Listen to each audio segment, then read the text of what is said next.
É isso aí, cantando, rodando, uma bela canção. Chegamos! É isso, olha a vinheta, temos vinheta aqui. Me chama de vinheteiro, por favor. Não, melhor não, porque isso aí pode dar problema. Não me chame de vinheteiro, tá bom? É isso aí, gente boa. Chegamos cantando, rodopiando, aquela bela canção. Começando mais um Nunca Fui Populational Podcational. Hoje, com figuras de peso. A última vez que eu falei isso, os caras falam assim, porra, mas tá me chamando de gordo. Eu falei, não é isso, porra. Tô falando que você é uma figura maravilhosa, incrível, inigualável, inoxidavelmente brilhante. Batráquia, Helps, Pelvis, por exemplo. Isso foi uma referência muito ruim, mas é um vídeo bem antigo, tá? Se você não entendeu, ele existe e tá aí pra isso. Internet, né, gente boa? Internet tá aí pra isso. Mas é isso. Hoje estamos aqui com essas pessoas lindas e maravilhosas pra gente falar de um tema polêmico. Por quê? Porque eu não manjo uma vírgula disso aqui. Então, como eu não manjo uma vírgula, eu vou falar só groselha, que por sinal é a minha especialidade. Falar pouco, mas falar bosta.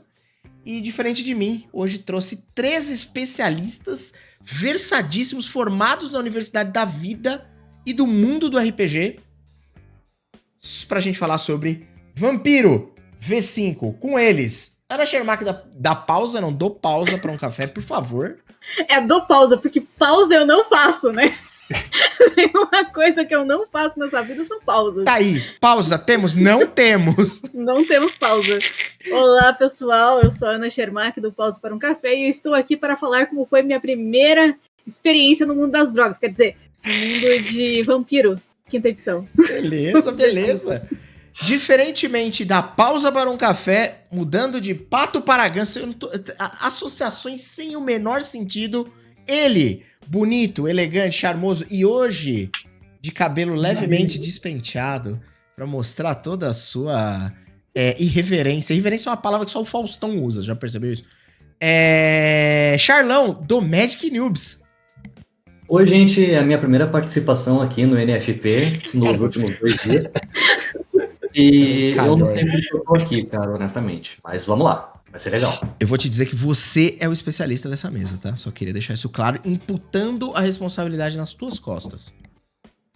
Caraca. Meu Deus, eu tô de partida agora. Tem que levar a mãe no jiu-jitsu, né? Já venho. Jogar vampiro. Dá licença. E como se não bastasse, a gente tem especialistas da nova geração, tipo Jonathan da nova geração. Estou muito musical hoje. Meu Deus. E junto dele temos também o famoso mago necromante, aquele que é mago e é necromante. O Kito, que é talvez o jogador de vampiro que mais falou de vampiro pra mim desde que eu o conheço. Então ele tá aqui pra fazer isso em rede nacional. É isso ou não é? Cara, eu sou o maior enchedor de saco que tem na vida do Di. De tudo. Não exclusivamente de vampiro, mas de tudo. Então, o fato de eu estar aqui conversando com ele indica que ele não é uma pessoa que se ofende fácil. Porque, cara, o tanto que eu enchi o saco dele... É isso, é justo. Bom, se você tá escutando esta maravilhosa obra-prima da modernidade... aqui em qualquer plataforma dessas que você pode estar escutando isso aqui, saiba que a gente tá sempre ao vivo em twitch.tv/znfs, sempre falando pouco, mas falando merda com propriedade. E diferente de mim, trazendo pessoas que essas, com toda certeza, sabem o que falam. Depois de toda essa enrolação, vinheta e toda essa groselhada, vamos pro que interessa? Antes eu queria fazer uma aposta de... Qual? Eu quero fazer uma aposta que até o final desse podcast a gente vai ter uma mesa de vampiro inspirada em Dante. Eu acho que você vai apostar sozinha, porque ninguém vai apostar contrário. Exato. Eu não entro em apostas que eu sei que eu vou perder. Não vai fechar negócio. Enfim, bom, vamos fazer o seguinte então. Vamos começar esta bicanca, esta charosca, entendendo o quê? Vampiro é aquele jogo de RPG baseado no casting da novela Vamp da Rede Globo. É isso? Não. É o Beijo do Vampiro. É mais moderno. Esse aí. É que, na verdade, o Beijo do Vampiro é o remake de Vamp, né? Já que é pra ter só informação avalizada. É isso. Meu Deus do céu, cara. É tanta tralha que, tipo, se o cara realmente quiser ouvir alguma coisa séria, tem que passar meia hora pra frente, tá ligado? Senão... Mas beleza, ok. Depois dessa que eu prometo ser a última, Blue Moon, puta Túlio, não tem como ser a última. Lembra na minha cabeça tava tocando essa música na minha cabeça. Exatamente. Eu não queria deixar isso aqui gravado, mas eu vou ter que deixar o Blue Moon, enfim. Depois de cantar, a gente vai começar esse programa. Vamos lá, eu quero começar aqui pelo começo e entender um pouco. A Ana fez a apresentação dela, inclusive falando que ela ia contar um pouco de como foi a primeira experiência que ela teve jogando Vampiro, certo? Tô certo, Ana? Sim. Então tá. Antes da gente... Lógico, obviamente, se você tá aqui ouvindo isso, eu acho que a gente pode pular a parte de explicar que Vampiro é um sistema de RPG desenvolvido pela White Wolf, que tem, sei lá, 20 ou 30 anos de existência. Eu não sei, eu tô chutando o número, talvez alguém me corrija. Mas é um sistema antigo, que não apareceu semana passada. Nessa e tantas outras ondas de sistemas e cenários de RPG que vem aparecendo. Aliás, não que isso seja ruim, isso é ótimo. Mas Vampiro é um negócio um pouco mais antigo, né? E eu queria justamente começar esse papo entendendo como é que foi essa primeira impressão que você teve de Vampiro, Ana, porque você é uma pessoa que já joga RPG há um bom tempo, que tem familiaridade com outros sistemas, com outros cenários, e aí, então, você teve essa experiência com Vampiro. Eu queria entender primeiro quando foi, faz muito tempo, não faz tanto tempo assim, e como é que foi essa tua experiência, pra ir a gente trabalhando em volta disso. Eu acho interessante, porque assim, como você falou, eu tenho uma vasta experiência, né? Parece, nossa, jogadora de RPG a velha aqui, né? Eu jogo RPG há muito tempo, né? Eu comecei a jogar RPG e eu falo que eu sou a fora da curva porque eu aprendi a jogar RPG com uma mulher na escola, que foi minha professora de filosofia.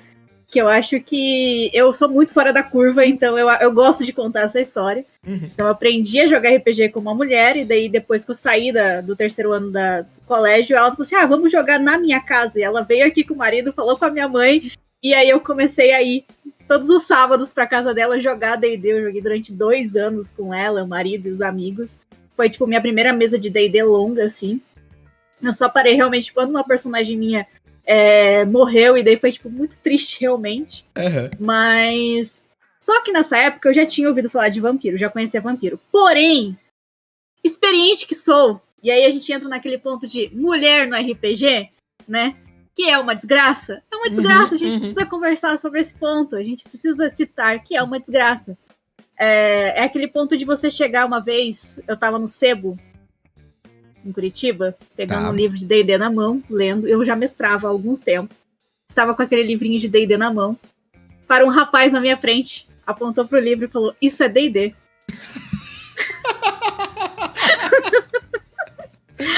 Tá. Eu olhei pra cara dele e falei, sério? É mesmo? Não sabia. Ainda mais gênio, porque assim, ainda que eu não soubesse nada, tá escrito na capa, né? Tipo, tá no nome, né?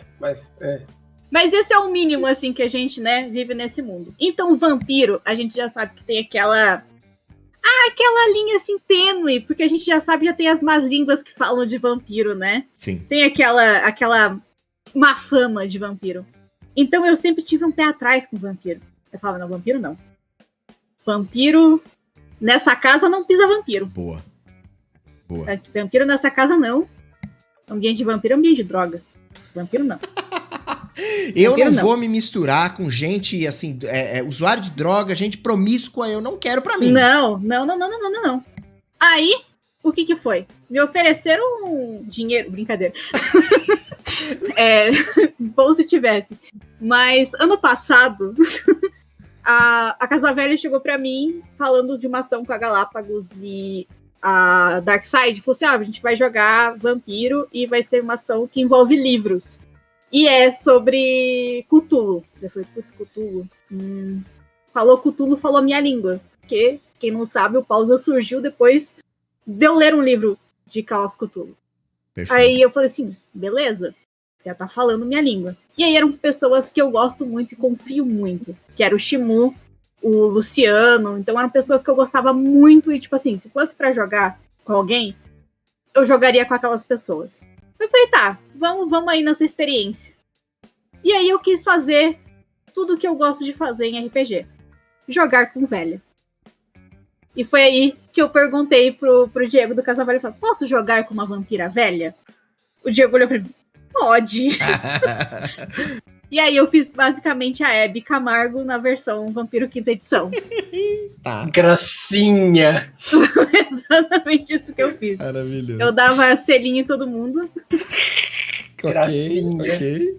Bem Hebe Mas Camargo. foi bem amargo. Mas foi basicamente isso. Mas a minha experiência aconteceu no final do ano passado, nessa ação.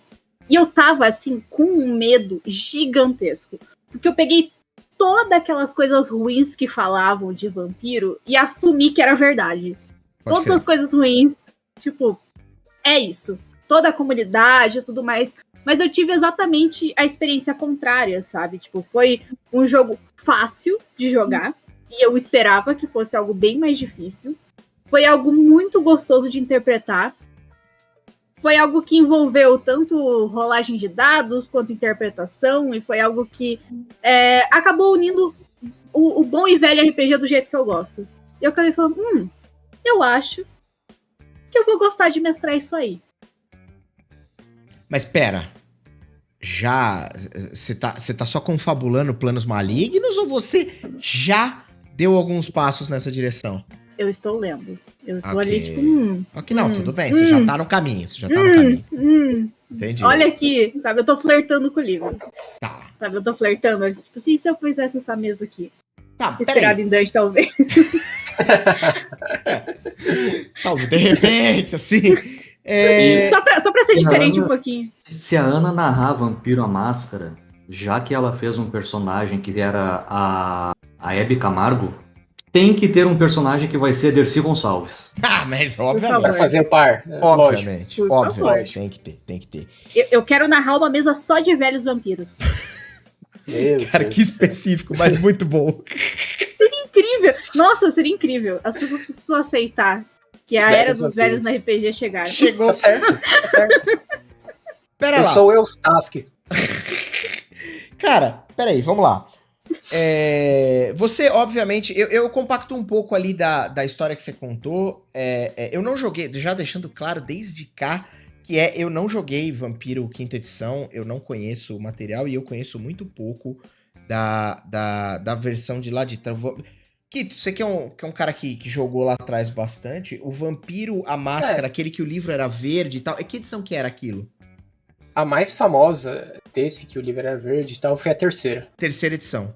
Sim. Tá, essa daí eu assim, tive contato com o livro, joguei ali 2 ou 3 aventuras, um negócio bem Que pontual. era o livro que a capa era vermelha, tinha aquela rosa, A rosa, vermelha, né? isso, Bem exato, bonito. Rosa. exato. E ainda vinha um dado, um D10 customizado, E com que o símbolo de uma rosa. era bem bonito, por sinal, o dado. Sim, bem Ah, bonito. o livro em si, mas enfim. Uhum. E eu tenho exatamente até hoje uma impressão, assim, sei lá, foi-se criado uma mitologia, talvez, em cima da história, em cima do lance do horror do vampiro ali. Ali, eu me lembro das pessoas falando na época, né? As pessoas que tinham a ver ali com RPG e tudo mais, que eu me lembro que eram referências pra mim quando eu era o pequeno Diego, que era um negócio mais sério, um negócio mais assim, mais assado. Quando eu fui ter as minhas primeiras experiências jogando Vampiro, a parada foi completamente distoante, porque eu basicamente joguei um X-Men versão vampiro. Eu já falei isso aqui algumas vezes, né? Personagens ultra poderosos que arremessavam carros em outros carros e viravam um combate de carros, tá ligado? Tipo, uma Sim, absurdo. sim. Mas, essa sensação, não a que a gente vem, que é essa, compartilhando muito da sensação que a Ana foi pra experiência dela, que eu tenho ainda por não ter tanta familiaridade com vampiro. E a hora que você se depara com um jogo legal de jogar, que te permite interações, assim, divertidas, te permite rolagens interessantes, que faz com que você fique com esse gosto que você ficou, Ana, que é de tipo, puta, legal isso aqui, hein? Isso aqui versa com outras coisas que não tem muito a ver, eu imagino, com o universo, sei lá, de D&D, que a gente tá acostumado aqui, por exemplo.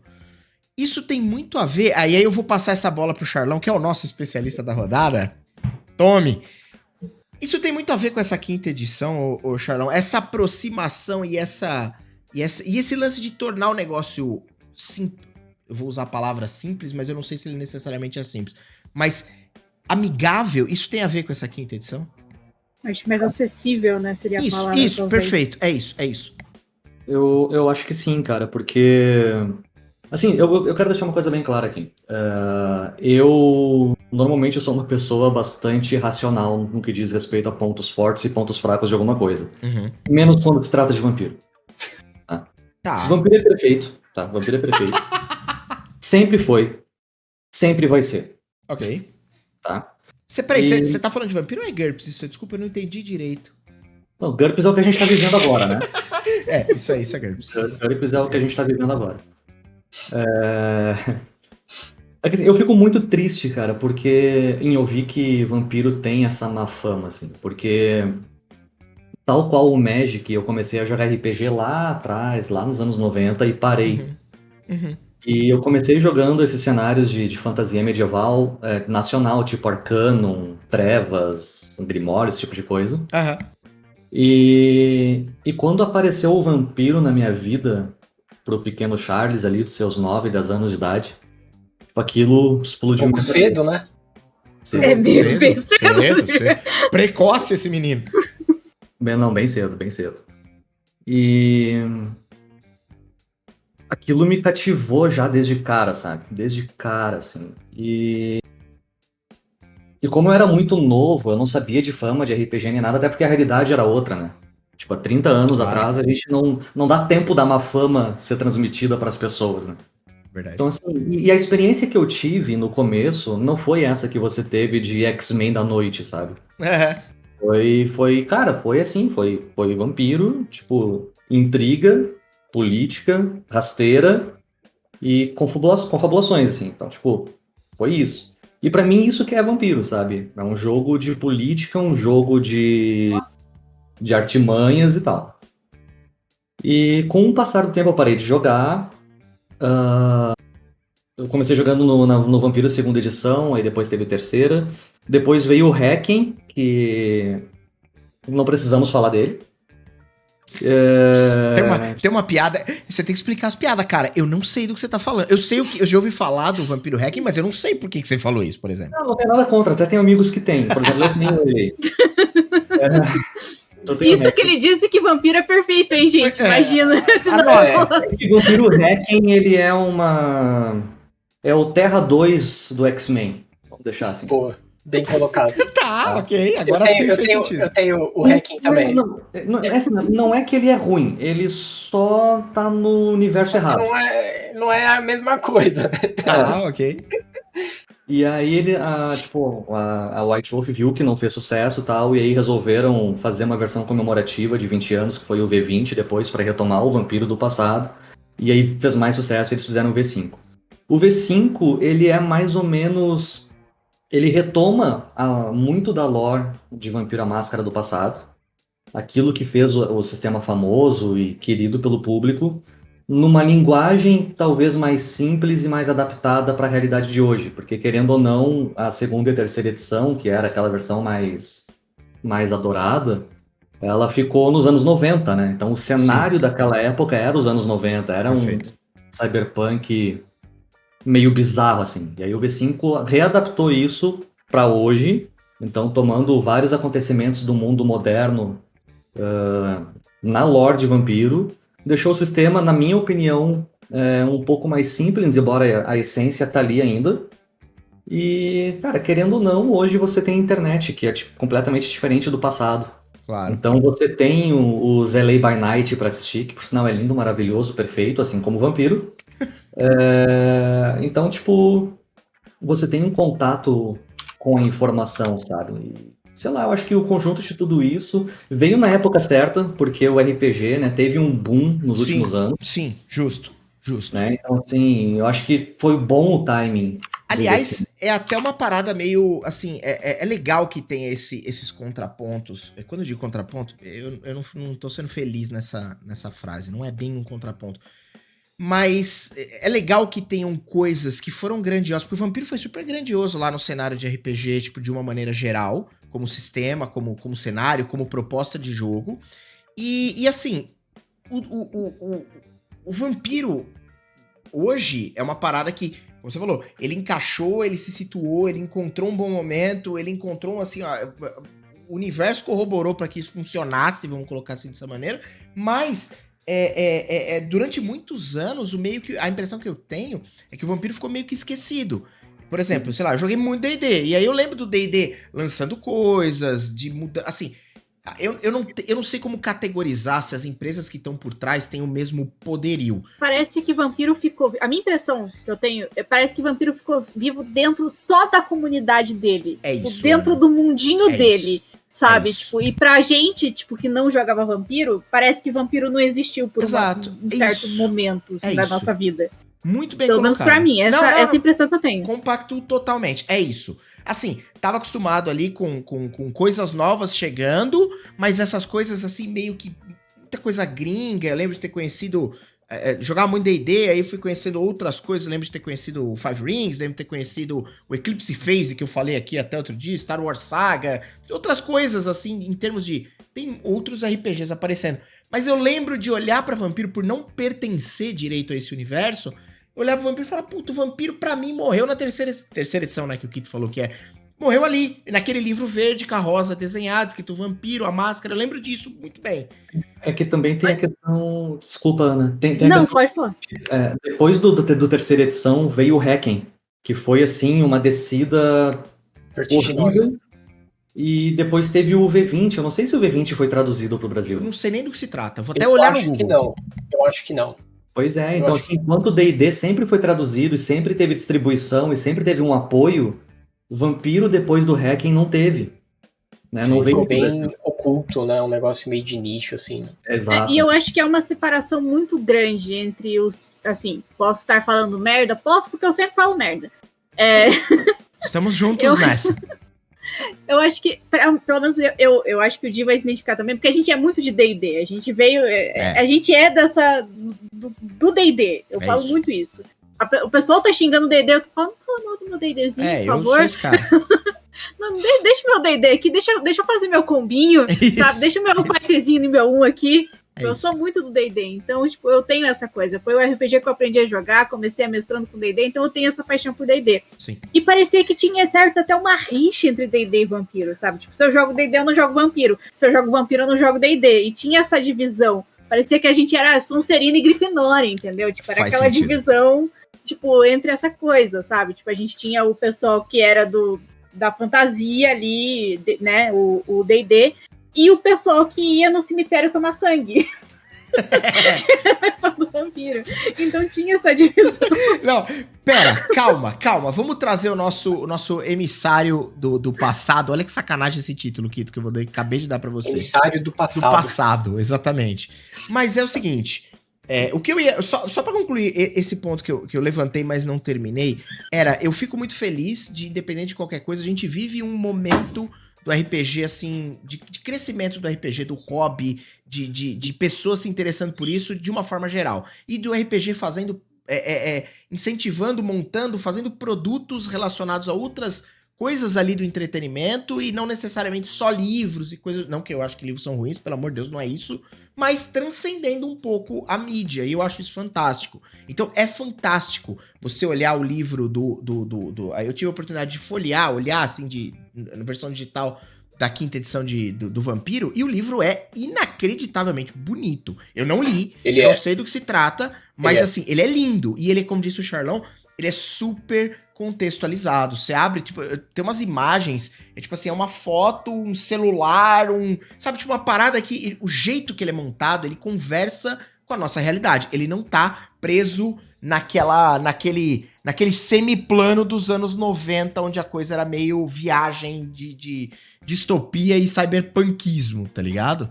Esse livro que é justamente esse que a Ana está... o livro, ele é uma obra de arte, cara. Ele é muito bonito. O que eu queria trazer, Kito, é justamente... Você concorda? Você é um cara que jogou muito D&D também, mas você também jogou muito Vampiro. O que você pensa justamente desse clubismo e justamente como eram as coisas lá atrás? Cara, pra mim é um pouco complicado. É um pouco diferente do que os demais passaram. Porque tem um ponto que é assim... Onde eu cresci, eu não tinha internet. Então, eu já cresci numa comunidade que era muito isolada. Então, eu não peguei... Por exemplo, vocês estão falando aí da parte de... Putz, as pessoas... o vampiro, ele é mal falado e tal. E eu tô boiando aqui, eu nem sei, tipo... Saca? Porque eu nunca fui o cara de... Eu cresci nesse lugar isolado, então eu jogava só com as pessoas que moravam ali.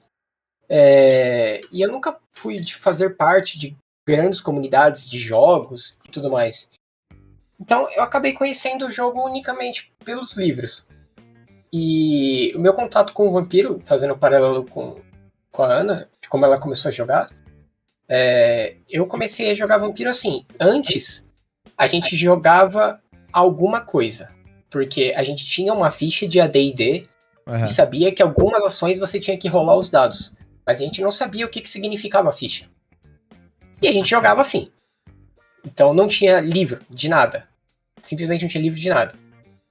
E aí, em algum momento, eu decidi jogar RPG e comprar um livro. Só que o D&D eram 3 livros. O Vampiro era um livro só. Então eu falei, pô, o Vampiro é mais barato. Fui e comprei o livro do Vampiro. Mas eu não sabia o que era RPG de verdade e tal. Aí eu li o livro, fui mestrar aquilo, foi uma desgraça. A escola, entre aspas, que eu vim de RPG foi péssima em diversos pontos, porque era muito focado para PVP. Então, rolava muito, era frequente.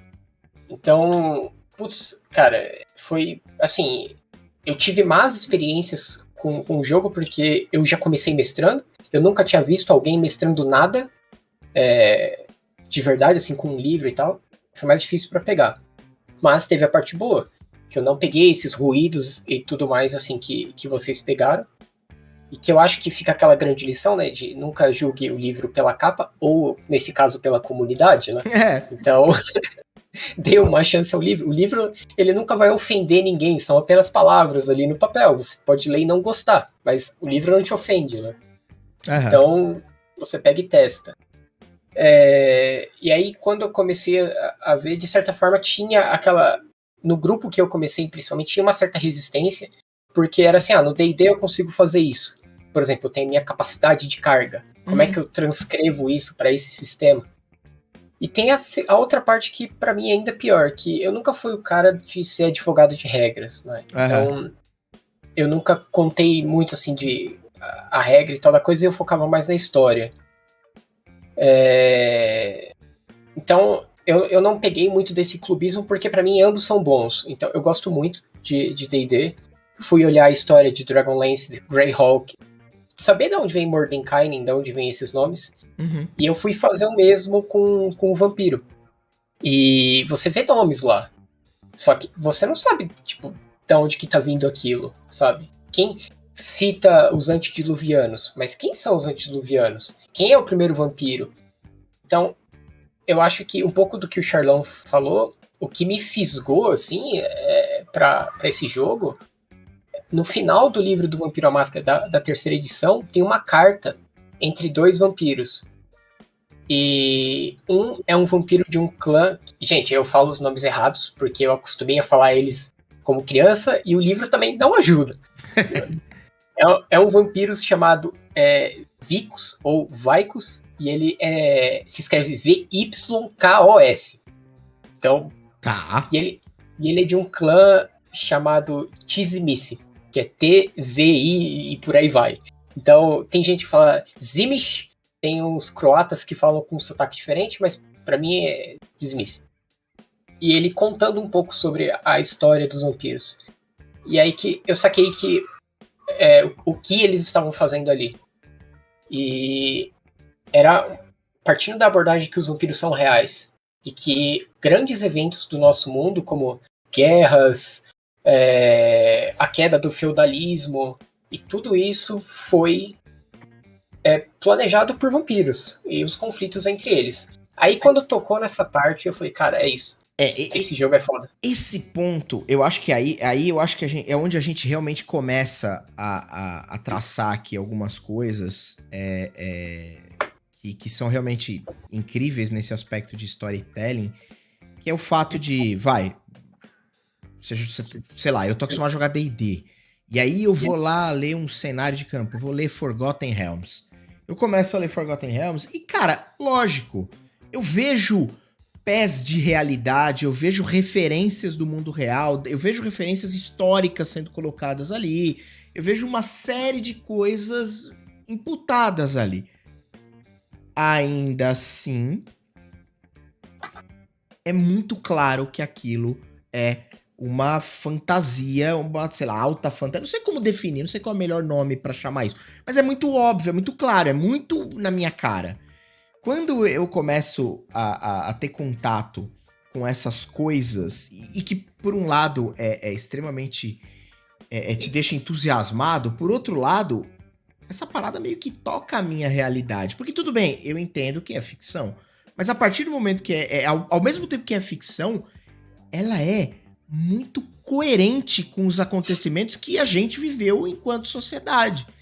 É a fantasia urbana que a gente fala, né? É a mágica da fantasia urbana. Então, é que ela Ana, toca a nossa realidade. Esse é o ponto. Tipo, pergunto eu, essa talvez seja a grande porta pra você ficar maravilhado com essa parada?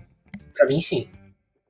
Eu acho que sim. Eu acho que é a história de vampiro, né? É uma das coisas que é mais interessante pra mim dentro de vampiro, porque se a gente for falar de sistema, eu acho que... Desculpa, Charlão. Não existe nada tão incrível em vampiro. Eu sou... polêmica. Doeu. Ai, eu vou até pegar água. Quero nem ver. É um medidor de batimento cardíaco. Aí você fala assim, Ana, meu Deus do céu, você está falando uma coisa assim. Por quê? Vamos lá. Eu acho que, novamente, eu sou da política de que quanto mais acessível o RPG, melhor. E eu acho que ainda Vampiro tem algumas dificuldades. Ele tem uma complicaçãozinha que vai ser muito pro fã de RPG, que é o fã ali que já tá ali mais inserido no RPG há um tempo, sabe? É um sistema fácil? Mas ele ainda é um pouquinho complicadinho, sabe? Tipo, não vai ser a primeira porta de entrada pra uma pessoa. Ele não é, assim, se você for indicar alguma coisa, é igual a pessoa que me indica, tipo, Cthulhu pra pessoa que vai começar a jogar RPG. Não, gente, vamos lá, vamos pensar direito. Tem vários RPG de panfleto aí, vamos começar mais fácil, sabe? Tipo, D&D também, D&D é difícil pra quem vai começar pela primeira vez. É tipo, 300.000 skills, sabe? Então, tipo, eu não acho que Vampiro, D&D ou Cthulhu seja um RPG pra porta de entrada. Eu acho que ainda a gente tem que, por mais que seja um RPG que a gente ama, a gente tem que pensar um pouquinho melhor quando a gente fala sobre isso com as pessoas. Então, eu penso nesse ponto. Porém, a gente tem uma lore gigantesca. A gente não só tem uma lore gigantesca feita porque é um RPG que tá desde 1991 aí, como tem uma comunidade produzindo conteúdo sobre isso. E aí a gente entra em uma coisa que eu acho fantástico quando a gente fala de RPGs que tem uma comunidade muito grande, que é o conteúdo que a comunidade produz para esse RPG. Legal. Se torna mais fácil mestrar esses RPGs, tipo D&D, Cthulhu, Vampiro, porque a comunidade produz muito conteúdo para quem vai mestrar.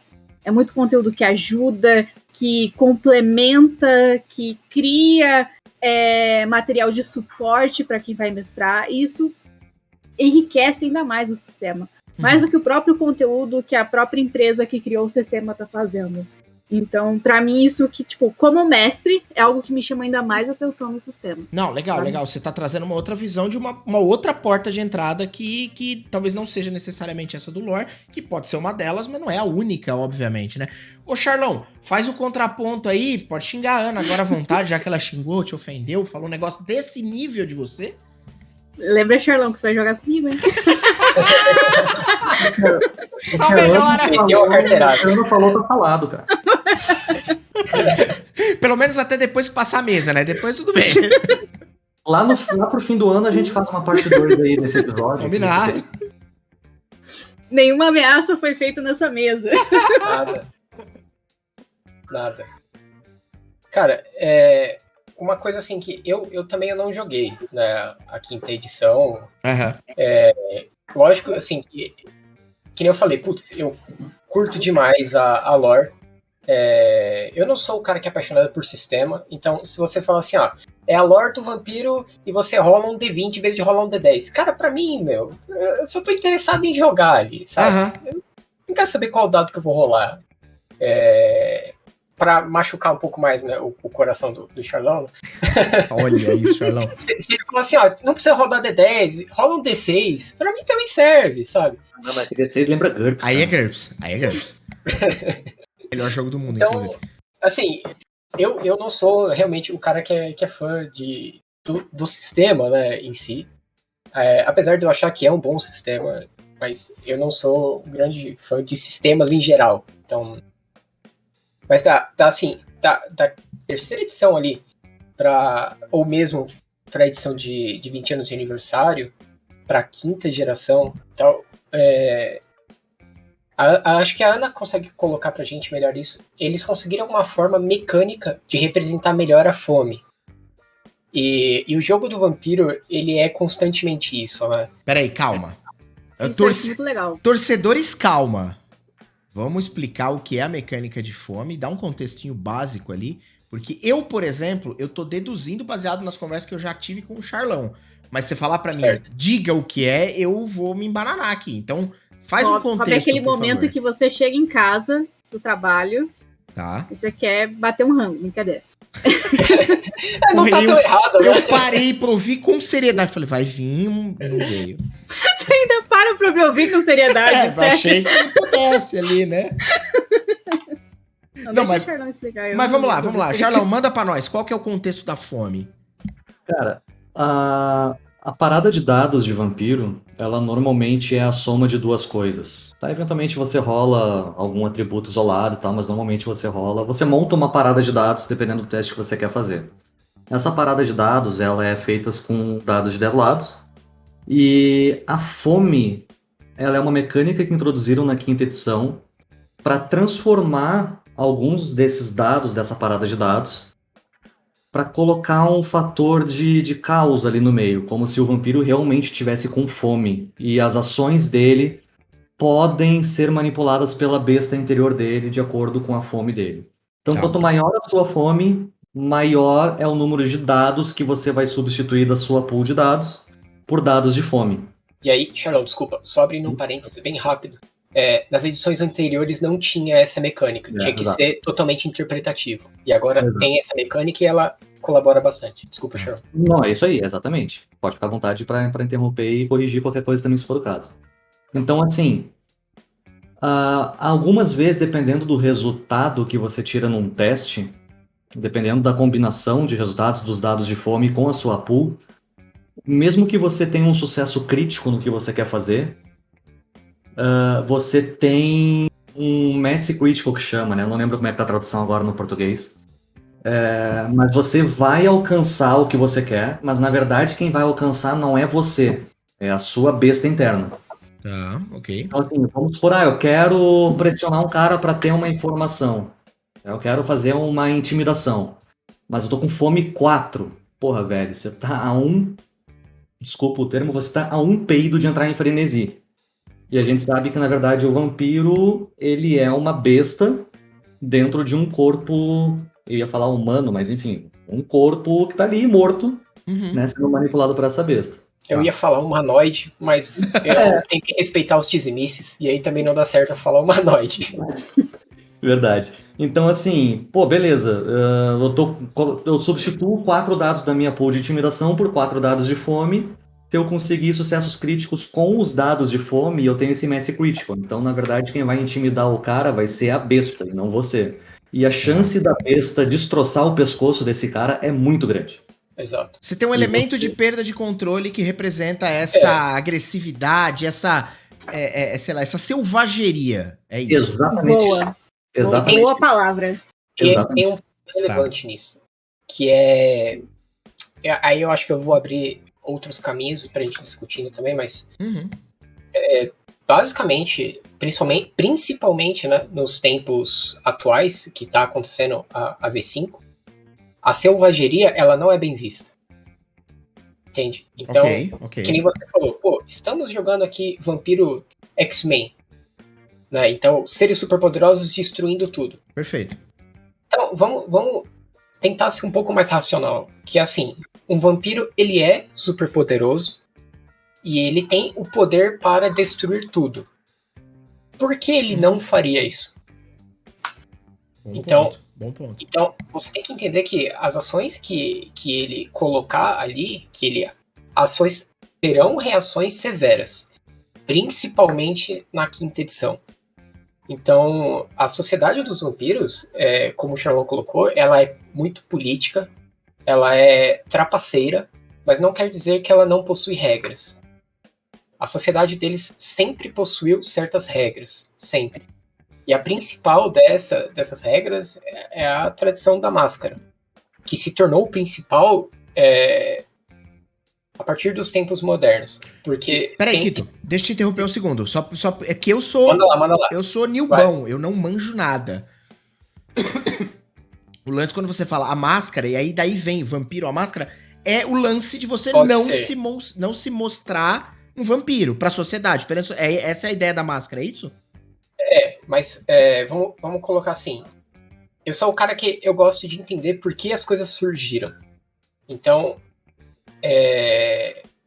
os vampiros precisavam de uma forma de organizar a sociedade deles. Então, era claro que havia necessidade de regras. As regras, eles justificam que elas vêm passando as gerações de ancião para sua cria e assim vai. Então, tem uma espécie de um spin-off, vamos colocar assim, que é o Vampire Dark Ages. Ele se passa extremamente no passado, lá em 1200 e alguma coisa. E mesmo lá já haviam essas tradições. Então, é algo realmente antigo. Só que lá, a tradição da máscara, ela era a menos importante de todas. Então, lá ocorreram merdas que revelaram para a sociedade, até certos limites, de que os vampiros existiam. Tá, ok. Por causa das merdas que aconteceram lá, eles entenderam que a máscara era algo muito importante e aí ela subiu no ranking de prioridade. Se a máscara, de fato, é o que dá nome ao jogo, talvez. O contraponto disso é que nas mecânicas antigas você tinha algo que chamava natureza e comportamento. A natureza era o que você de fato era e o comportamento era como você se mostrava ser. Então, como é um jogo político, as pessoas usam máscaras. Justo. Então, também havia essa de que as coisas são na surdina, vai colocar assim. Perfeito. Eu quero aproveitar o ponto que você largou esse tópico pra devolver a ofensa ali pra Ana. Não, tô brincando.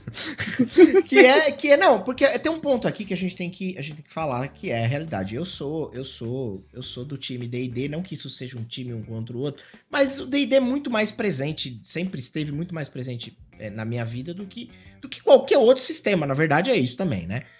E o ponto D&D é incrível, ele te proporciona momentos inacreditáveis, aliás, como, sei lá, todo RPG na minha cabeça. Mas o D&D, por uma questão emotiva, é o que sempre teve mais presente na minha vida, então eu vou usar ele como uma referência. No entanto, o D&D ele tem um lance de bonecagem, um lance de o combate tático, o lance de jogar dados, a quantidade de o espectro de dados que vai de um D 0.25 até um D 584. Então, você tem uma série de coisas ali que, lógico que o D&D ainda, com toda certeza, é um jogo interpretativo, é um jogo que as suas ações devem ter consequências, que o jeito que você se porta, o seu personagem se porta, faz toda uma diferença num contexto social, mas ele não me parece um jogo totalmente otimizado, especialmente a quinta edição de D&D, pra gente lidar com essa faceta extremamente social, pra falar de tantos meandros políticos, pra falar de tantos... Vocês estão dizendo aí coisas que são, dependendo de como interpretadas, podem ser... Tanto não é que falta mecânica. Falta, né? Precisamente. Falta mecânica pra cacete. Quando a gente precisa fazer alguma coisa, a gente tem que ir atrás de gente que criou mecânica pra isso, Exato. sabe? Tipo, por exemplo, E não só isso, a gente fala muito de D&D, a gente ama, mas é um sistema extremamente falho, sabe? Quando a gente vai atrás de sistema, por exemplo, para fazer batalhas de guerra entre exércitos, a gente precisa de um Onarta de Arcana que ainda assim é complicadíssimo e falho para fazer. Sim. É horrível mestrar com aquela mecânica. Então, sim, eu acho que a gente ainda funciona muito melhor, afinal a gente está falando de storytelling. É um sistema mais voltado para isso, para contação de história, dentro de uma narrativa onde, novamente, as máscaras são muito mais usadas do que no D&D. Vamos, né? Exato. Mas era isso que eu queria trazer. Porque eu fiquei muito, confesso, lá atrás eu tinha minha curiosidade sobre o vampiro e tal. Hoje, como RPG é um negócio que faz muito mais parte da minha vida até do que já fez em outros momentos, mano, a hora que eu comecei a conversar, eu já tive essa conversa com o Kito. Aliás, a gente tem um NFP sobre vampiro, que a gente falou bastante coisa. Lógico que faltou bastante coisa, porque a gente tem que gravar uns 80 pra poder, né, compreender metade da complexidade das coisas. Mas eu lembro de ter trocado uma ideia com o Charlão, e foi esse gatilho veio daí.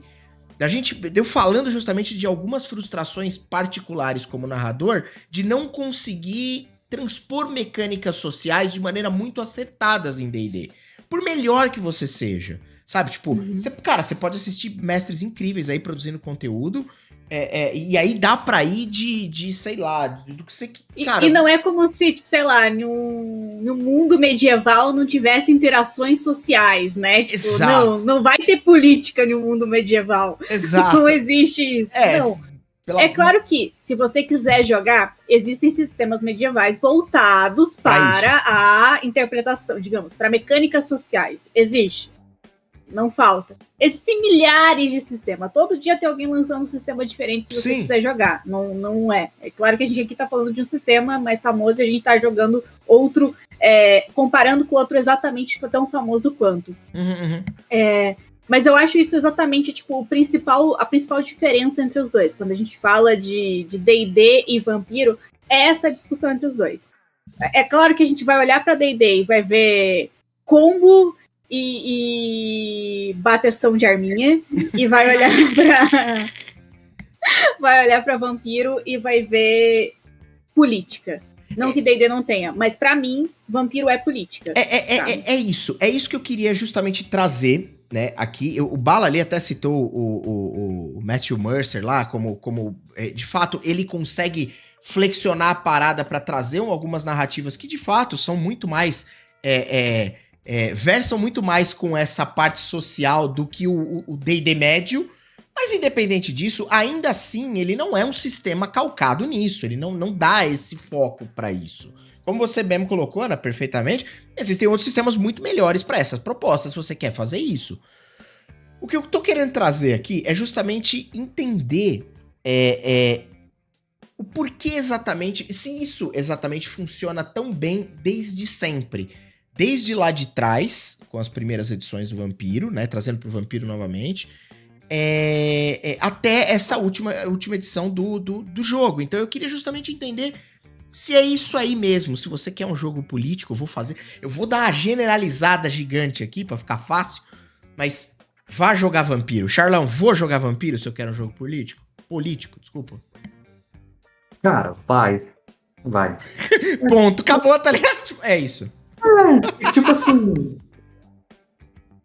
Eu acho que depende muito do que o mestre e do que o grupo quer, na verdade. Porque, principalmente nas edições antigas de Vampiro, né? Que você tinha lá os livros, tipo Guia do Jogador, não sei o que, livro do mestre e tal. Suplementos, isso. Eles expandiam os poderes vampíricos. Então, assim, eu não quero jogar jogo político, eu quero ser os X-Men. Beleza, você consegue.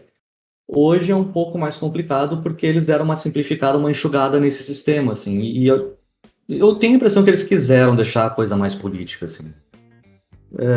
E uma coisa que me chama muita atenção no Vampiro, cara, que ao contrário de D&D, é que eles tentam seguir a lore através das edições. Sabe? Tipo, eu não vejo D&D, sabe? Então, por exemplo... ficou estipulado que no Vampiros, segunda edição, terceira edição, você tiveram alguns eventos históricos lá no século XV, século XIV, e veio o V5 e isso continuou existindo. Sim. E isso carrega e impacta a lore hoje. Aham. Sabe? Isso pra mim é genial, cara. Genial. E não Assim- é feito de uma forma. Aí a dúvida. É feito de uma forma a você claramente perceber que eles estão empurrando pra isso. Porque o D&D tem umas paradas dessa que os caras chamam de metaplot, que é um jeito de transpor a lore de maneira, entre aspas, mal adaptada, vão me xingar, mas é verdade, pra uma mecânica de novas edições.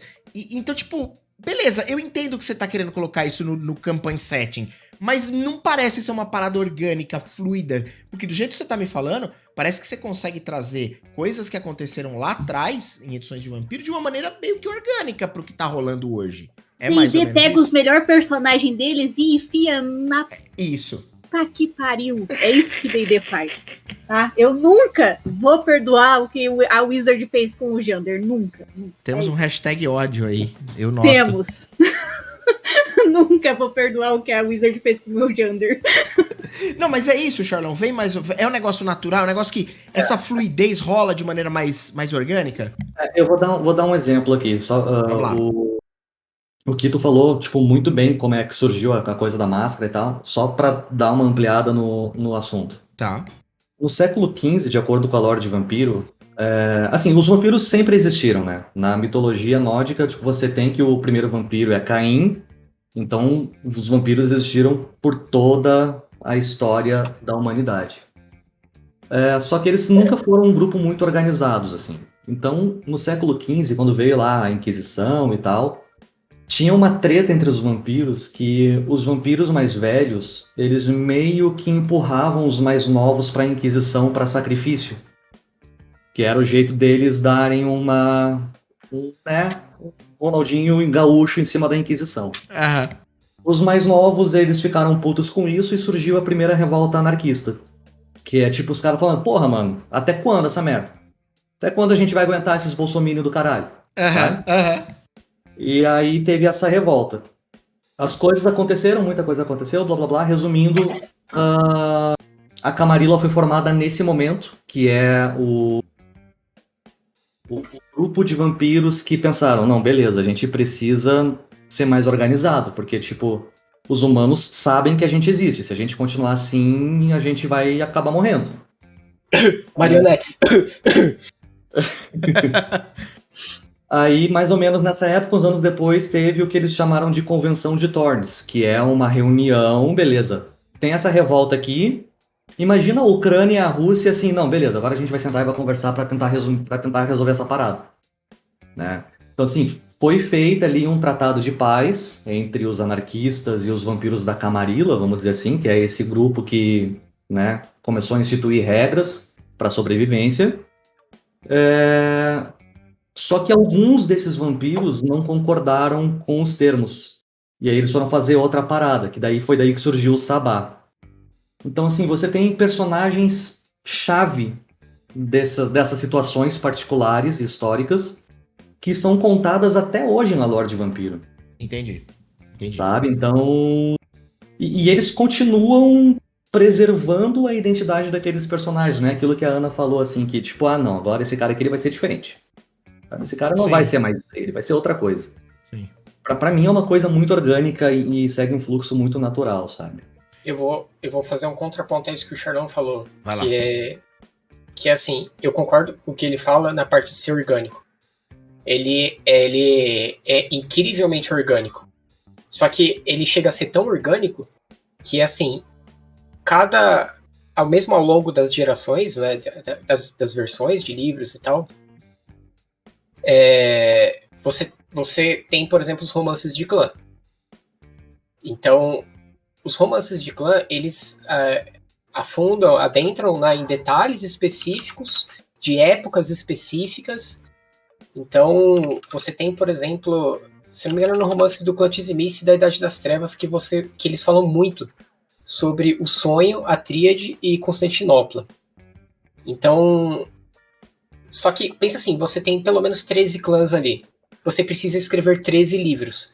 A forma mais rápida de você fazer isso é serializar. Então, vamos supor, o Chardon escreve um, eu escrevo outro, você escreve outro, a Ana escreve outro, e assim vai. Só que, mais ou menos, os caras tinham uma base ali sobre o que fazer, mas eles também não se conversavam para acertar os detalhes. E aí você tem coisas que, ao meu ver, acabam agradando, mas que pode ser, de certa forma, confuso. Então, como eles não acertavam os detalhes, às vezes a história descasa um pouco. Tá. Então, você tem que, por exemplo, no livro do clã Bruja, diz que o vampiro tal estava em tal região. Mas no outro livro, fala que ele não estava lá, que ele estava numa outra região. Só que, de certa forma, como é que você vai saber se o cara estava ou não ali mesmo? Não tem como você saber. Sim. Então, você aumenta a capacidade mística do jogo. Porque você não tem como saber o que é verdade. Não dá pra casar os fatos e saber o que aconteceu. Você não casa fato de praticamente nada, principalmente eventos muito antigos. Então, olha só, pensa assim, tipo, na história do nosso próprio país. Cara, em determinados eventos a gente não sabe mais falar com precisão como foi. Sim. E agora você imagina isso no mundo de filha da puta que quer o tempo inteiro reescrever a história. Mano, as pessoas hoje já não lembram o que aconteceu há 15 anos atrás. É verdade. Eu não lembro que eu tomei de café da manhã. Eu não queria usar esse exemplo, mas também não. E uma coisa assim que eu acho que aí a porta de entrada mora assim, para esse universo é que você colocou, né, de que as edições se conversam, né, porque é fato. Por exemplo, esse evento do século XV, né, da revolta anarquista e que gerou toda essa confusão e que teve a Inquisição, naquela época teve a Inquisição. Na V5 tem a segunda Inquisição. Então já fica muito claro que é uma continuação. E a segunda revolta anarquista também. Certo? Então, tem a segunda revolta anarquista, a segunda Inquisição. Então, eles aproveitam muito, né, da lore do próprio cenário, que é uma coisa, é uma obra de arte. Você desperdiçar aquilo é insano. E o que fica melhor ainda, na minha opinião, é que se você ler, por exemplo, Demônio, A Queda, que participa do mesmo universo, você lê que quando o Lúcifer ele tá tramando a rebelião dele, na época da Guerra dos Anjos, os anjos eles lutavam entre si, mas na hora que um anjo rendia o outro ele se rendia e tipo, parei, acabou, parou por aqui. Quando Caim comete o pecado original de matar o irmão dele, aquilo vira, tipo, como assim mataram? Sabe? Isso é um pecado muito grave. Ele está indo assumidamente contra Deus. Então, foi uma coisa muito, muito grave naquilo. E aquilo ali desencaralhou a Guerra dos Anjos, assim, de um jeito que foi por causa daquilo que os anjos saíram matando uns aos outros e foram banidos pro inferno. E é dito que os três principais arcanjos, o Miguel, o Gabriel e, se não me engano, o Rafael, eles não estavam lá para presenciar essa treta, porque eles estavam indo atrás do Caim para rogar a maldição deles. E se você ler no livro de Nod, do vampiro, confirma que Caim, quando vagava pelas terras de Nod, ele foi então despertado pela Lilith, ele viu na sua visão os arcanjos indo rogar a maldição nele. Então, os livros se conversam. Ainda que você não possa dizer se de fato aquilo aconteceu, porque tudo pode ser uma grande mentira, mas os livros se conversam. Na quinta edição, eles falam sobre uma nova estrela descoberta pela NASA. Essa estrela é a estrela rubra, Antélios, que se você ler o Lobisomem, ele fala que aquilo é o primeiro sinal do apocalipse. Ela é dita como o olho da Worm. Olha, mano, tudo se relaciona. É muito legal isso. Essa parada, eu quero entrar num outro tópico, mas só aproveitando, essa parada, ela é uma parada muito mágica, tá ligado? Tipo, esse lance de você fazer essas interconexões entre a história e entre coisas que tem uma data de lançamento tão distante e sabe, tipo... É surreal. É muito bizarro. Pra mim, cara, é muito foda. E isso alimenta uma... Lógico, aqui eu vou, né, usar até uma flexibilidade muito grande pra dizer que se alguém ler essa parada e quiser jogar achando que isso é real e que existe toda uma teoria da conspiração que esconde uma sociedade vampírica, mano, é super possível, tá ligado? Tipo, lógico que nós estamos falando, né, não que isso existe, mas que dá pra você viajar num nível desse, porque o negócio é super bem construído, né? E vou dizer mais. Eu só vou dizer, aguarde então o NFP de Dante, hein? Meu Deus do céu. Se alguém se propor a acreditar que a história da humanidade ela é a história descrita nos livros da White Wolf, de World of Darkness, vai ser mais crível do que as pessoas que acreditam que a Terra é plana. Com certeza. Eu não tenho dúvida disso. Eu não tenho Cara, dúvida. e o pior é que vai ser mais crível do que muito historiador conta. É.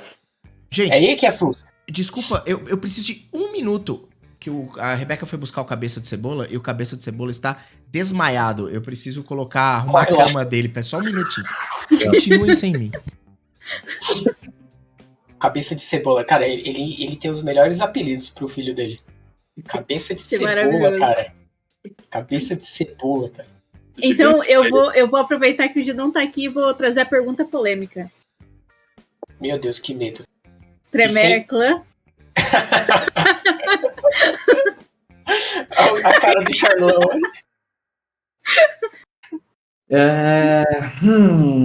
Vamos lá, o que é um clã? Se a gente fosse prender a definição de que clã é diluviano, isso é muito pra trás. O Charlão joga de Tremere. É isso. Eu também jogava. Mas aí eu comecei a ler mais sobre os X-Misses e hoje eles têm um lugar especial no meu coração. Eu não tenho experiência com o clã do Sabá, assim. Não tenho. Cara, quando você joga bastante tempo em Dark Ages, você meio que esquece o que são as seitas, né? Então, tipo, não tem as seitas, né? Aí você se diverte. É legal pra caramba. Eu nunca joguei Dark Ages, cara. Eu queria muito, mas nunca joguei. Eu recomendo, cara. É muito legal. É muito...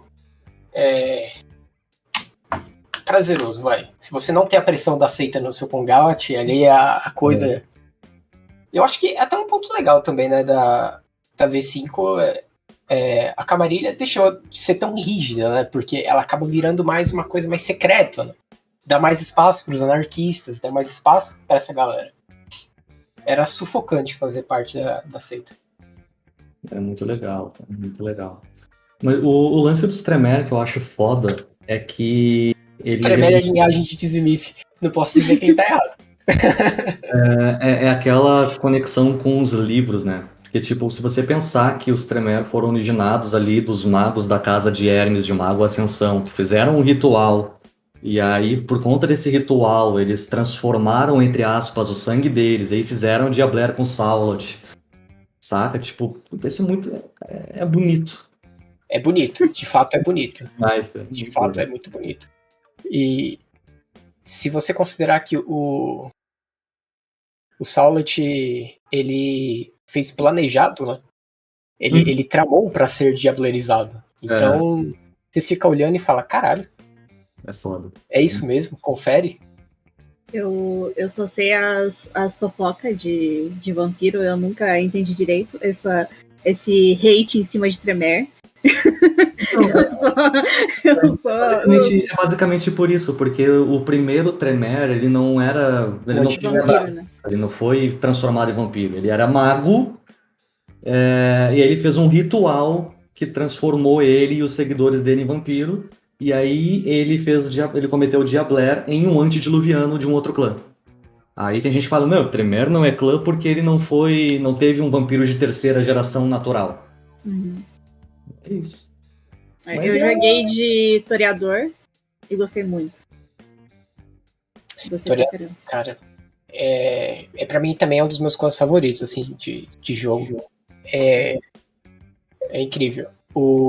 Tem um canal, Ana, que eu super recomendo que você siga, apesar do cara não estar postando mais vídeos, mas ele chama Segredos do Narrador. Esse canal é muito bom. E assim, o cara, ele conhece muito, ele leu muito da lore E aí ele pode explicar em detalhes, clã por clã, como começou, as principais brigas que tiveram. Então, dá uma olhada lá, veja sobre os seus amados historiadores. E, cara, é insano. Eu gostei muito, muito, muito de jogar com o Toreador. Porque eu gosto muito de... Assim, eu tenho duas vertentes muito... Assim, ou eu vou jogar com algum personagem que é... Eu vou meter porrada, e é só isso que eu vou fazer. Eu vou jogar com o clássico bárbaro, porque é isso. Ou eu vou jogar com o clássico personagem que vai ser um toreador. Então, quando eu li o toreador, eu falei, é isso, eu vou jogar. Não tem. Então, foi muito, muito, tipo assim, combinou muito perfeitinho com o que eu queria fazer. E aí eu fiz minha velha toreador. Eu não sei exatamente o que vocês estavam falando, desculpa por isso, mas o que é um toreador? É um dos clãs de vampiro. Eu aproveitei que você saiu pra tomar conta do podcast e fazer perguntas polêmicas. Boa, muito bom. Fantástico. Mas peraí. De uma forma rápida... Vou fazer pra você, inclusive. Tá, vamos lá. Só me diz sim ou não. Tá. E aí a gente vai jogar você. Ok. Tremere é clã? Tremere Eu vou te dar uma dica. Clã. Eu vou te dar uma dica. Independente do que você responder, você está enrascado. Entendeu? Tá bom assim? Me ferrei de qualquer jeito. Independente do que você responder, você tá lascado. Deixa eu puxar esse papo aqui pra um outro lugar. Que é o quê? Vou contar pra vocês. Vem comigo nesse negócio. Vou fazer... Eu sou o Orelha, né? O cara que não conhece nada e que joga D&D. Então, eu vou fazer mais uma vez um comparativo com D&D. Por favor, você tá assistindo, ouvindo isso aqui, não me julgue. É apenas uma forma de compreensão de minha parte. Olha só. No D&D, uma das coisas... A gente falou sobre a ideia de um jogo muito social, muito político, e que talvez isso seja um pouco difícil de executar com perfeição no D&D. E tem uma outra coisa no D&D que me incomoda bastante... O fato de não meio que... Assim, eu posso estar completamente enganado, mas eu não consigo, pelo menos, fazer um jogo de horror em D&D. Porque se você olhar pra mim e falar que Ravenloft é um cenário de horror... Desculpa, você tá de sacanagem, né? Pelo amor de Deus. O vampiro... Não diz isso comigo presente aqui. Ana, mas eu quero... Eu quero entender justamente isso. Eu narrei Paul em D&D. Então, não, mas calma. Torcedores, calma, como já diria o meme. Olha só. O D&D, a maioria das coisas que a gente tem, tudo bem, mas talvez você tenha... Porque você tem uma base literária muito boa pra esse tipo de coisa. Então, assim, talvez você consiga trazer exemplos e consiga trazer narrativas que envolvam um horror, tipo, realmente horror, um negócio realmente assustador. E quando eu digo assustador, obviamente todo mundo sabe que é um jogo, né? Ninguém assiste um filme e fala assim, nossa... Eu vou te mandar uma coisa no WhatsApp hoje, que é o meu conto de terror, tá? Tá. Mas calma. O que eu tô querendo dizer ainda assim, talvez você consiga fazer isso muito bem. Eu não duvido de forma nenhuma. Mas eu, por exemplo, não consigo. Eu levo o negócio para um negócio muito mais light. Sei lá, mano, você pega... tentar dar um exemplo. Você pega como é que chama? O da Baróvia lá, o Strade. O Curse of Strade. Cara, tudo bem, eu já vi Strades... Ó, vou fazer aqui o jabá aqui. O Vagnão, o Dungeon Masterclass, é um puta narrador. O Strade dele é sensacional. Mas, mano, honestamente, eu já vi Strades que vão, assim, o cara a galera fica com raiva dele porque ele é extremamente filho da puta. A galera fica com raiva dele porque ele toma atitude... Ninguém tem medo dele. Mas ninguém tem medo. Caralho, Stradizão tá vindo aí. Fudeu, tá ligado? Tipo, o fudeu, ele não é muito pelo medo, ele é mais por outros fatores. Veja, Ana, eu não tô dizendo que não dá. Eu tô dizendo que o sistema não tem tantos amparos assim pra você fazer. Assim, eu acho que assim... Vou discutir aqui. Vamos lá. Brincadeira. Não, eu acho que assim... Uma vírgula antes da Ana falar, eu só quero falar pra Ana que é bem feito pra ela, porque ela me atacou antes e agora o Diego tá atacando ela. Pega essa. É que eu sou a fã de terror, né, gente? Eu sou a fã de terror. Então eu adoro sangue rando na cara, assim. Eu amo terror. Então eu acho que dá pra fazer terror até em Tales from the Loop, se você me deixar. Eu boto terror pra criança. Ok. Se você me deixar. Eu gosto de terror. Criança, tá muito bom pra manga pra terror.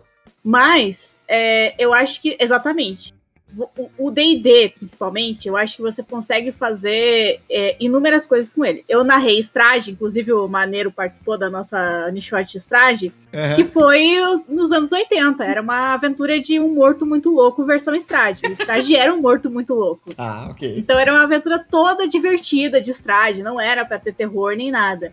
Só que eu acho que dá pra você inserir um pouco de terror em Strade, sabe? Acho que, por exemplo, a Avernus é uma das aventuras que dá pra você mestrar com uma vibe mais terror, por exemplo. Você tá no meio do inferno. Dá pra você inserir um terrorzinho ali. Tem algumas coisas em D&D que dá pra fazer. Isso é muito engraçado, cara. Assim, desculpa te interromper, Ana. Mas você fala assim, cara, você tá no meio do inferno. Dá pra inserir algum terrorzinho ali. Caralho, se você tá no meio do inferno, não é o terror? É isso. Pô, Akito, você conseguiu sintetizar o meu sentimento. É isso, porque então, assim... O que é o terror nessa caralho? Isso! Tipo assim, quando vocês começam a falar dessa parada, isso pode ser muito pessoal, tá? Mas vocês começam a falar dessa parada de vampiro e dos antediluvianos e da história de Caim e eu não entendo nada dessa lore. Mas essas histórias, elas estão meio que no senso comum, muitas dessas coisas, né? E a hora que você vai falando disso, eu fico meio cabreiro, tá ligado? Eu falo, caralho, é pesado, essa porra é pesado. Aí você vai lá pra mim, mano... Aí até um ponto, pra mim não é pesado. Então pode ser uma parada muito pessoal. Pode ser isso. Porque pra mim, tipo, Caim é Bíblia, de boa é a história de... Sim, pois é. Sim. Mas é que eu olho pra Avernus, por exemplo, e eu não joguei nem narrei o Descent into Avernus. Não conheço. Conheço um pouco da história, obviamente. Mas eu conheço do sangue. Então, pra mim, é o suficiente pra aquela porra me dar medo. Cara, eu olho pra esse negócio e falo, tipo, eu não sei, mano. Eu não consigo sentir um horror íntimo, um horror, sei lá, angustiante em D&D. Eu nunca consegui. Pode ser só uma parada minha, tá ligado? Tipo, mas eu atribuo a talvez o D&D. Tipo, cenários de D&D. Entendeu o que eu tô querendo dizer? Então eu vou... esse é o meu desafio, então, agora. Boa. Eu posso colocar Vamos te fazer se cagar nas calças de medo jogando D&D. Essa a minha proposta agora. Tá, é isso. E aí, quero. Vou fazer até uma pergunta, porque isso não é nem uma afirmação, acho que é uma pergunta. Mas, você sentiria medo se, por exemplo, tá? Você estivesse com o seu grupo de D&D, tá bom? Todos vocês são de nível 20. E aí aparece um carniçal. E o carniçal, você sabe, porque você já jogou muito, que ele é de, sei lá, nível 2, 3. Uhum. Isso daria medo em você? Não. Não é mesmo? Acho que não, nesse contexto aí. Que assim, quando eu jogo D&D, normalmente o pessoal que joga comigo, eles costumam ficar, no mínimo, com a pulga atrás da orelha. E se é um lugar escuro, ou eles escutam barulho de corrente, assombração, essas coisas, eles ficam meio com medos, porque eu acho que, pra mim, assim, o que de certa forma traz terror é mais ou menos igual você vê nos filmes. A ambientação, né? É a ambientação. Então, se tem um vilão lá perseguindo as pessoas, e aquele vilão, se ele, sei lá, uma coisa meio antiga, mas um vilão tipo Jason, alguma coisa nesse sentido. Você sabe que se ele pegar a pessoa, ela vai morrer lentamente sentindo muita dor. Não vai ser um negócio bonito de se ver. Então você fica com medo. Se você tá vendo uma coisa tipo do Exorcista, é uma coisa que você não compreende. Aquilo ali vem do inferno, caralho. Boa. Então você tem medo. Mas eu acho que isso aí também a gente entraria em um problema que eu tenho, por exemplo, com alguns mestres de D&D. E aí eu vou contar. Eu acho que a questão de... Quando você vai jogar D&D e a pessoa fala assim, vocês estão enfrentando um Goblin. Às Ninguém vezes, vai ter medo. Às vezes o jogador... Eu sei o que é um Goblin, mas meu personagem não sabe o que é um Goblin. Sim. Exatamente. Você não precisa dizer o nome do que ele tá enfrentando. Sim. Você pode ambientalizar aquilo. Concordo. Você pode ir aos poucos apresentando o monstro. Né? Você não precisa jogar o monstro na cara da pessoa. Um Goblin, dependendo de como descrito, um pequeno grupo de goblins batedores no meio de uma floresta escura, armando uma emboscada, com um buraco no meio coberto com uma lona, onde o grupo vai passar com aquela carroça, pode virar uma cena de terror absurda. Porque são criaturas meio, sei lá, meio bestiais, com clavas, com pregos, batendo a todo custo, gritando e rindo. Pode ser uma cena horrorosa, né? Inclusive. É que assim, por que eu coloquei isso? Eu coloquei porque, via de regra, os livros, né, do D&D, você tem uma mecânica chamada ND. Você tem um nível de desafio, um nível de encontro. Então, presume-se que o mestre, ele nunca vai colocar algo ali que o grupo nunca consiga enfrentar. Vai ser sempre alguma coisa que o grupo consegue combater. E isso não tem por que dar medo nos jogadores, porque eles conseguem enfrentar, e muitas vezes com facilidade. Entendi o que você quer dizer. Aí, deixa eu te contar uma coisa. Em Vampiro, não tem o ND. Então, se você fazer merda, cara, você violou alguma regra muito grave, você tá ferrado. Você vai entrar pra lista negra da Camarilha e você vai ser caçado. Era pra aí que eu queria jogar a pergunta do horror, quando eu coloquei, porque eu queria trazer duas frentes. A primeira, você e o Charlão, que conhecem o sistema e conhecem o lore, entendem o porquê. E aí eu queria entender o porquê que o vampiro sempre me aparenta, e isso pode ser só uma percepção minha, tá? Sempre me aparenta ser um negócio de horror denso, de horror, tipo, talvez do não compreendido, de horror, de um negócio que sei lá, me parece que assusta muito mais, eu tô falando bem genericamente, do que o D&D. E eu queria trazer justamente, que eu sei que a Ana tem um apreço muito grande por terror e coisas do tipo, mas e eu queria entender você, Ana, quando você sentou ali pra jogar Vampiro, eu queria te fazer essa pergunta, vou completar, vou fazer a minha resposta com mais uma pergunta. Tá. O que te dá medo nessa questão de vampiro? É, tipo, a possibilidade de morrer, do personagem morrer, ou, tipo, apenas não saber o que você vai enfrentar? Eu cheguei à conclusão há pouco tempo atrás que as coisas assim, eu não sou uma pessoa que tem medo de escuro, medo de fantasma, naturalmente, assim, não. Mas as coisas que me deixam desconfortáveis são as coisas que eu não entendo racionalmente de onde vem. Então, se você botar um bagulho meio exorcista na minha frente, que assim, eu posso até entender que é uma relação de bem e mal e tal, demônios, tudo bem, mas são coisas que, hora que você olha pra aquela parada, tô pensando na cena da menina descendo a escada lá, de corpo tudo torcido, que você olha pra essa parada e assim, é muito contraintuitivo aquilo na minha mente. Então, assim, eu não consigo entender muitas coisas daquelas que estão sendo transmitidas ali. Aquilo me assusta. Pode não me assustar a ponto de, tipo, ou tipo, fazer me levar, mas me deixa extremamente desconfortável. Desconfortável, beleza. Então é isso. Entendi. Eu acho, né? Eu acho. Não tenho certeza. Eu acho que tem um outro fator, pra mim, pelo menos, que é o quão você linka o jogo com a sua realidade. Pode ser, tipo, aparecer um dragão, não sei o que, tô jogando D&D. Cara, a gente sabe que a gente não vai sair na rua e vai ver um dragão. Sim, é verdade. Quer dizer, não vamos fazer piadas aqui. Mas obviamente, eu não vou sair na rua e vou encontrar um vampiro, saca? Mas assim, o jeito que o sistema me apresenta um mundo que eu conheço. Isso. Que eu vivo. Boa. É isso. Sabe, o escuro, eu vivo o escuro, os medos e as coisas que são narradas são coisas do nosso dia a dia, sabe? Tipo, eu não vou sentir medo com um bárbaro, jogando de bárbaro, batalhando numa guerra na Idade Média. Por quê? Porque essa não é a minha realidade. Eu não consigo linkar o que tá acontecendo no jogo comigo, Charles. Perfeito. Duas coisas completamente diferentes.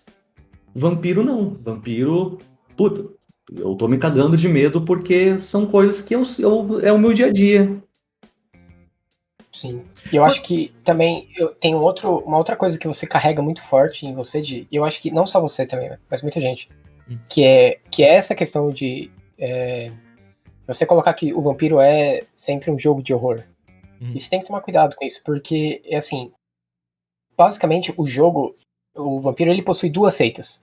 Então, uma seita é a Camarilla e a outra no Sabá. Principalmente isso é o jogo.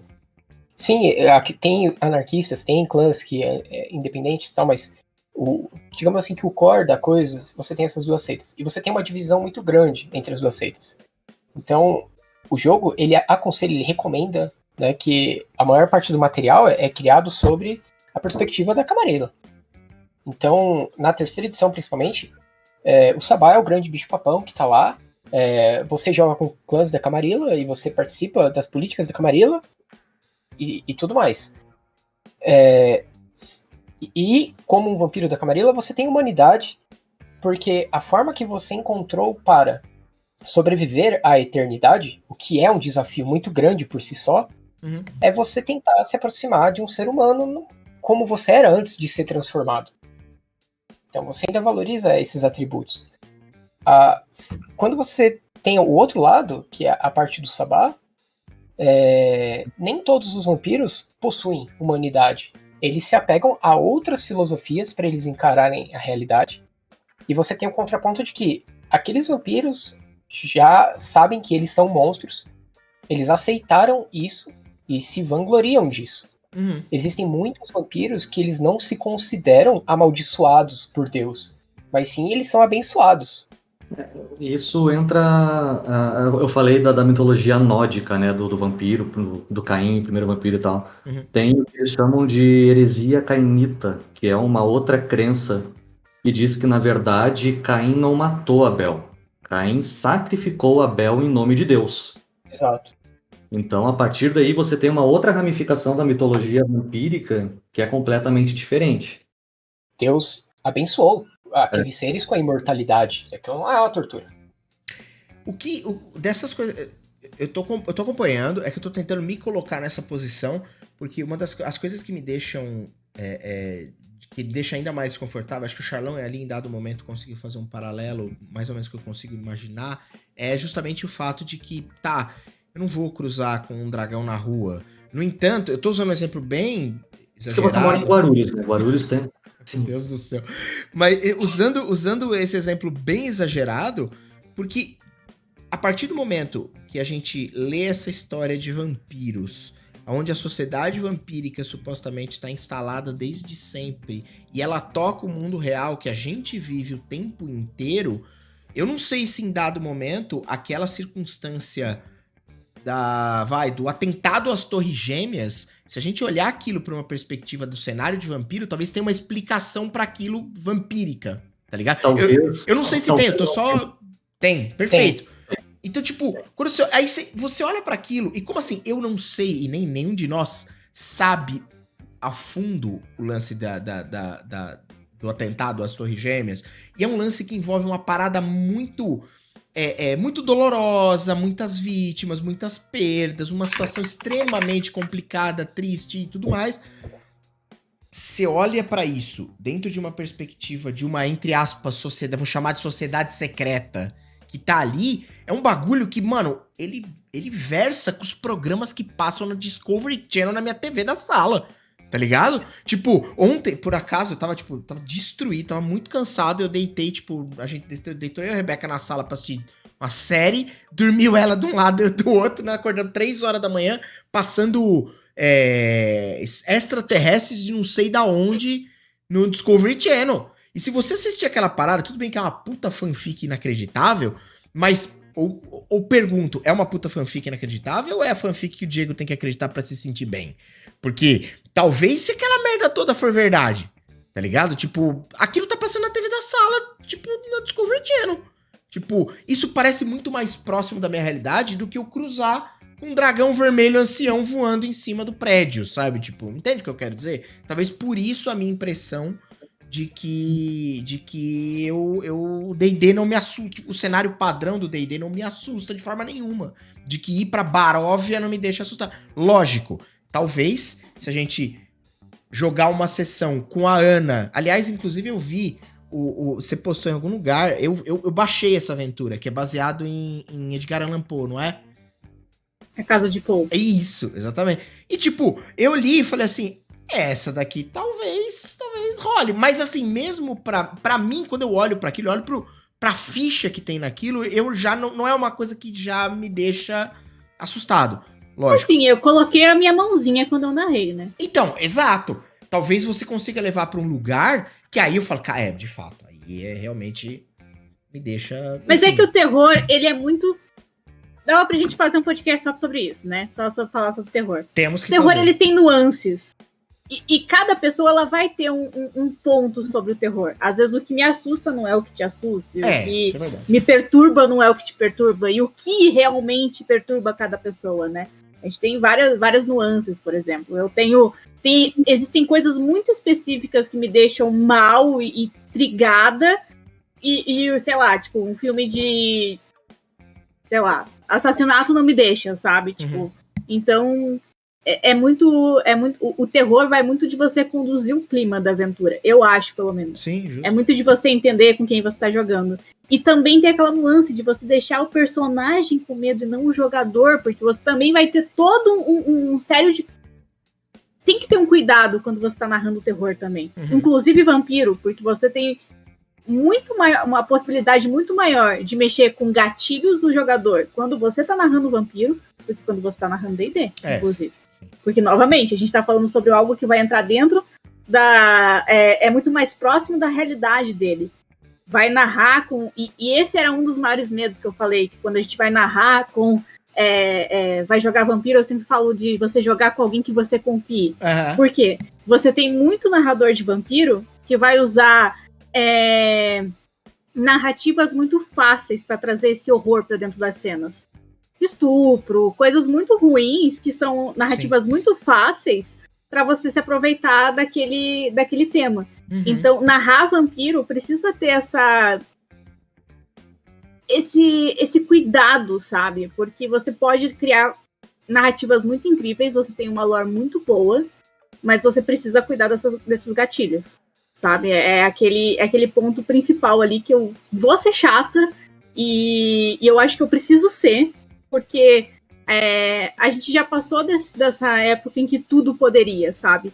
Justo. Eu sei que principalmente quando a gente tá falando com muita gente que vai narrar em stream, em canais no YouTube e produzir conteúdo. Você precisa também ter esse cuidado, porque não é só os seus jogadores, tem gente que vai estar assistindo. Então você também precisa ter cuidado com isso. Não, eu acho que é um bom disclaimer mesmo, justamente porque, sim, se você tentar apelar para coisas que são sabidamente mais, sei lá, mais fortes, mais difíceis de serem digeridas pelas pessoas de uma forma geral, né?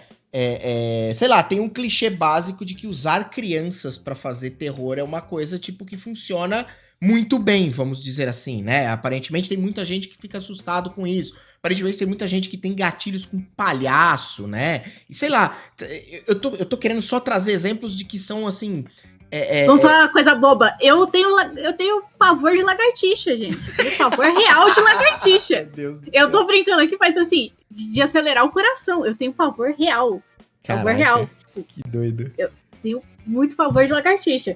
Então, quando eu vou, assim, jogar RPG com alguém, eu sempre falo assim, gente, por favor, lagartixa não. Em nenhuma hipótese. Por favor, você pode colocar um serial killer, palhaço, criança, colocar uma lagartixa não. Uma lagartixa não. Dragonborn pode. Oi? Dragonborn pode. Pode. Lagartixa. Mas é uma lagartixa num escopo maior. Uma lagartixa maior. Cobra, qualquer coisa. O problema é lagartixa, específico. Deixa eu levar esse nosso papo pra começar. Eu quero perguntar uma última coisa pra vocês, porque eu não tenho conhecimento nenhum sobre isso. E aí a gente vai pro encerramento, porque, se eu não tô enganado, a Ana tem uma mesa daqui a pouco. Eu não sei se ela vai narrar ou jogar. Vou narrar. Vai narrar, perfeito. Então, só pra gente finalizar, e obviamente que vai ter que caber uma segunda parte, porque, né, da minha lista de pauta que eu costumo ou queimar ou pular, eu pulei muito dessa vez. Então, muita coisa que a gente precisa voltar a conversar. Mas, eu quero entender uma coisa aqui. O Charlão, acho que falou lá no começo sobre o LA by Night, acho que foi o que é? Desculpa, eu não tenho ideia do que você tá falando. LA by Night é o Los Angeles by Night. No mundo de vampiro, você tem os cenários, uma cidade by night. Tá, lembrei agora o que é, sei o que é assim. Desculpa, pode continuar. O by night, ele é um cenário de Vampiro à Máscara, onde você insere jogadores no mundo vampírico daquela cidade. E o LA by Night, ele foi uma campanha que foi narrada pelo Jason Carl, que ele é um escritor da White Wolf, já escreveu coisas de D&D também. onde ele narra uma campanha de V5 para outros jogadores também, jogadores consagrados do mundo da RPG aí, o B. Dave Walters, que está sempre envolvido com D&D, e mais outros atores e tal. Tem o Alex Ward, que fez o Nosferatu, que ele já trabalhou com o American Horror, se eu não me engano. Enfim, vários jogadores, atores e atrizes que são bem conhecidos no meio nerd. Tem o Talish, né? O Jeff do Critical Role também, né? Isso, ele mesmo. Ele também tem participação do Matt Mercer mais pro fim da campanha. A Marisha Ray, que é a mulher do Matt Mercer, né? Também fez umas pontas lá.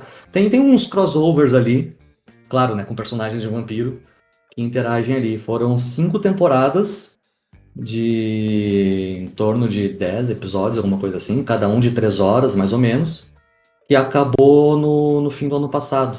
E aí agora eles estão preparando o New York by Night, que é talvez uma continuação, usando alguns personagens do LA.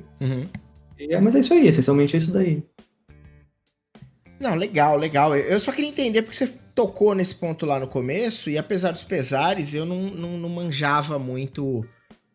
Agora que você falou, eu sabia o que era, mas de primeira faltou, não veio. Todos os episódios do LA by Night você encontra no YouTube. Tá completo lá. Ah, legal. Não, legal. Vale a pena. Legal. Gente, vamos levar esse papo pro fim. Justamente pra gente não perder não perder o nosso horário. Eu quero agradecer demais a presença aí de vocês, o papo foi sensacional. Espero que vocês tenham gostado, assim, espero que tenha dado pra gente falar pelo menos o mínimo. E eu já quero estender o convite já assim, de cara, já sem pensar, pra gente já terminar essa parada e marcar uma data pra gente fazer uma segunda parte, uma continuação, porque eu acho que tem bastante coisa que não foi abordada. Eu queria falar sobre a viabilidade do V5 para essas plataformas de jogo online, aí tipo o Roll20, o Foundry, o Fantasy Grounds, enfim, como é que funciona isso. Queria falar um pouco de custo, porque a gente a gente sempre fala que o D&D é caro, e o D&D é caro mesmo, mas eu queria entender quanto custa para jogar isso hoje em dia, quanto custa para entrar nessa parada de vampiro. Tem uma série de outras coisas que eu gostaria de conversar sobre, mas pra gente não perder o horário, eu queria agradecer vocês e é isso que eu queria dizer. Agora é a hora que vocês falam, tá? Então eu vou agradecer o convite. Apesar de eu não conhecer tanto de vampiro assim como essas duas pessoas que estão aqui, eu gostaria de agradecer muito o convite. Fazia tempo que eu não aparecia por aqui, acho que... Nossa, faz muito tempo que eu vim aqui falar sobre Pausa para um Café e Chuck Palahniuk. Nossa, faz muito tempo. Isso, faz muito tempo. Eu acho que foi talvez o 4º ou 5º episódio da NFP. Faz muito tempo. Sei lá, deve ter uns 50, 60, talvez mais. Faz muito tempo, então muito obrigado e eu mal posso esperar pra gente falar sobre Dante. Eu estou muito ansiosa por esse NFP que vai ter 6 horas de duração. Sim, ou mais. Teremos um NFP que eu já particionei, porque não tem como não fazê-lo, sobre a Divina Comédia, e a gente vai falar sobre Inferno, que foi, aliás, eu devo fazer aqui um agradecimento público, que fazia muito tempo que eu não parava pra ler alguma coisa. Então, obrigado, Ana. Foi sensacional e uma experiência incrível, apesar de ter muitas dúvidas. Mas tudo bem, você é uma especialista, você vai saná-las, eu espero. Estarei aqui. Charlão? Obrigado pela oportunidade de exaltar esse sistema perfeito, com 0 defeitos. E me chame pra jogar Vampiro, tá? Por favor, o Vampiro é lindo, o Vampiro é maravilhoso. E é isso aí, obrigado mais uma vez pela oportunidade. Valeu, gente. Boa noite. Quito? Cara, eu também agradecendo todo mundo. É sempre bom poder vir aqui e agradecer o dia e a oportunidade. Desculpa se eu fiquei interrompendo vocês. É chato interromper os outros, peço desculpas. Espero não ter falado tanta groselha quanto normalmente eu falo. E boa noite pra todo mundo, muito obrigado. Não era pra falar groselha? Aí você tá no lugar Era isso que tava no meu contrato. Eu inventei um monte de coisa das coisas que eu falei aqui, achando que era pra falar groselha. Não, me falaram que era pra falar groselha. O que eu vim fazer aqui? O nosso objetivo aqui é sempre falar pouco, falar bosta, né? Então estamos cumprindo, é isso. Ô, gente, valeu demais.